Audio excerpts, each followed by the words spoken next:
pa kuvend të Kosovës dhe kjo situatë është një lloj forme në një republikë parlamentare, kjo është një lloj forme e grushtetit. Pra nëse edhe brenda këtij 30 ditësh nuk do ta konstituojmë, pra është një formë e grushtetit.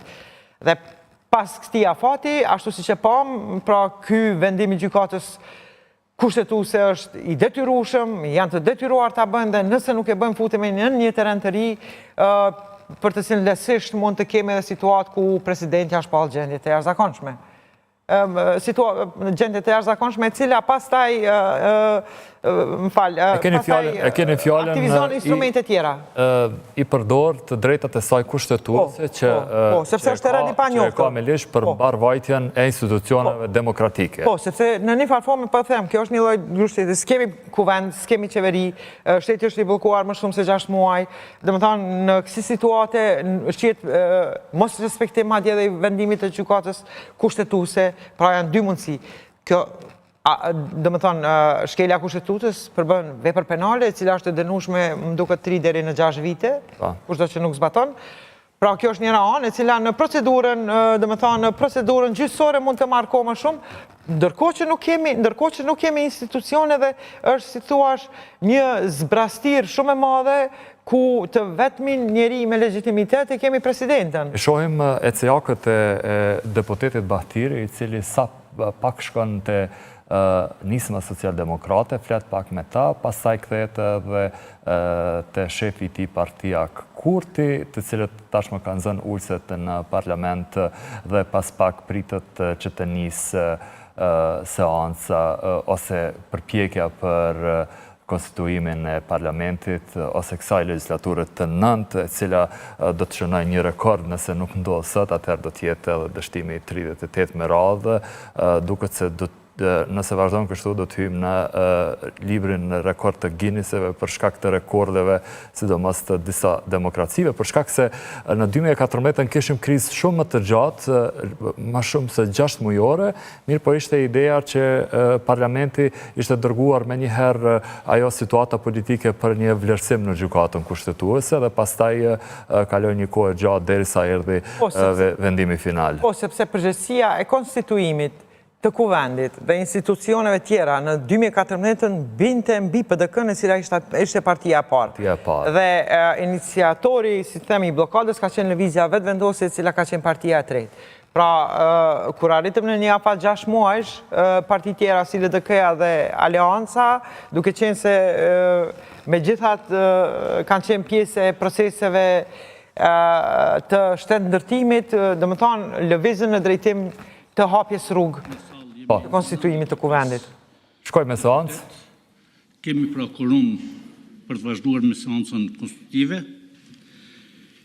Vazhdojmë të zgjedhja e kryetarit, ndërsa në vazhdimin e seancës konstitutive 27 qershor 2025 pas konsultimit me përfaqësuesit e subjekte politike nuk është proceduar me votim, ftoj PDK-n që të propozoj një deputet për antar të komisionit për këtë komision. Për një antar të komisionit, ju lutem.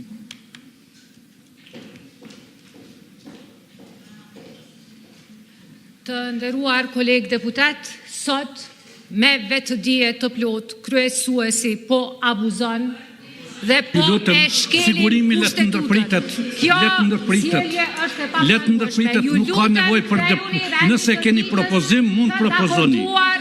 Për seancën konstitutive. Kjo është shkelje, është abuzim. Ju lutem Sigurimi të ndërpres. Kolegë deputet. Regjia, ju lutem të ndërpres. Të ndërpres.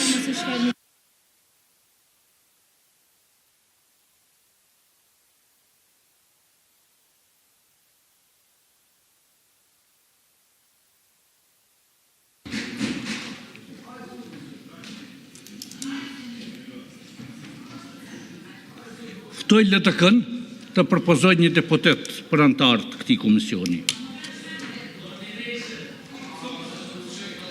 Ju lutem vetëm propozim keni ose nuk keni, për debat nuk ka. Për ndryshe sigurimi, regjia duhet ta ndërpres me njëherë. I nderuar zoti Dehari, kthehu në rendin e ditës për të cilin regjia, ju lutem ndërpriteni mikrofonin. Ju lutem.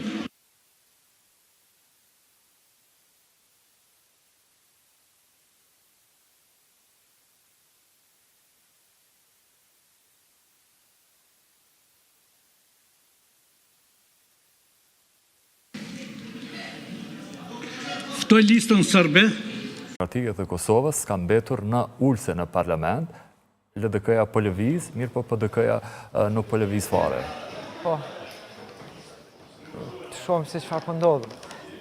Nëse po dëshirojnë të kryojnë në ndonjë moment tjetër, nuk e di, nuk mund. Apo mbase edhe janë irritu prej idesë që kryhet kjo, shkon nuk votohet ky komisioni që po e kërkon vetëvendosja dhe pastaj ata dalin, japin disa deklarata të cilat janë tashmë të ditura si qëndrime dhe partitë në një farforme kanë nisë të irritohen.